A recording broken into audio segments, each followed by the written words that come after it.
আনন্দ যেটা জাগতিক না, যেটা সত্যি সত্যি আনন্দের উৎস, সেইখানে চলে যাওয়া, ওই লক্ষ্যে আমাদের পৌঁছতে হবে। আমার খুব ভালো লাগলো। আমার এই যে ইন্ডিয়া ট্যুরে, ইন্ডিয়া থেকে ফিরে এসে যেটা হয়, যে লোকেরা বলে শরীর ঠিক আছে কিনা ইত্যাদি, ওসব তো একটু একটু হয়ই, স্বাভাবিক, পূর্ব থেকে পশ্চিমে চলে আসা ইত্যাদি ইত্যাদি। কিন্তু যেটা হয় সেটা হচ্ছে বিশ্বাসটা আবার নতুন করে জেগে ওঠে। ইন্ডিয়া না গেলে এত মানুষের ভালোবাসা, এত মানুষের উৎসাহ, সে মায়ের বাড়িতে প্রসাদ পেলাম, মায়ের বাড়িতে প্রসাদ পাওয়ার পর একটা বক্তৃতা হলো, পুরো সমস্ত হলটা ভর্তি, শুনলাম 900 লোকে, প্রত্যেকটা চেয়ার ভর্তি, 900 পিপল। গান হচ্ছে না, নাচ হচ্ছে না, কোনো কিছু নেই, শুধু ধর্মকথা শোনার জন্য এত উৎসাহ। ওখান থেকে গেলাম আর একটি আশ্রম, বয়স্কা মাতাজিরা রয়েছেন, আর সেটি শুরু করেছিলেন তিনি ঠাকুরের খুব প্রিয় ছিলেন। তখনকার দিনে তিনি ওই গৌরী মা তপস্যা করেছিলেন, অসাধারণ তিনি শক্তি ছিল তার।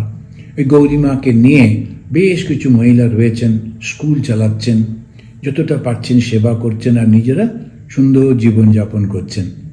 ওদের দেখে কত ভালো লাগলো। একভাবে বই পড়ছেন, জপ ধ্যান করছেন, লোকের সঙ্গে একটু কথা বলছেন, একটা ধর্ম জীবন যাপন করছেন। আশেপাশে ঘরের বউরা, মেয়েরা, তারা আসে, ওদের সঙ্গে কথা বলে, একটু তো আলাদা, তো একটু পার্থক্য, একটু ভাল লাগে। তো এই যে সাধু জীবন, এই সাধুদের সঙ্গে গৃহীরা আসছে, তারা উৎসাহিত হয়ে ফিরে যাচ্ছে, গিয়ে ঘরে ঘরে আশ্রম তৈরি হচ্ছে।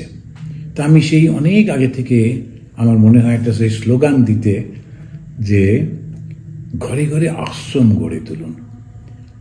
একদল লোক বলতো ঘরে ঘরে দুর্গ গড়ে তুলুন। না না না না, দুর্গ নয়, দুর্গ হচ্ছে হিংসার প্রতীক, আশ্রম হচ্ছে ভালোবাসার প্রতীক।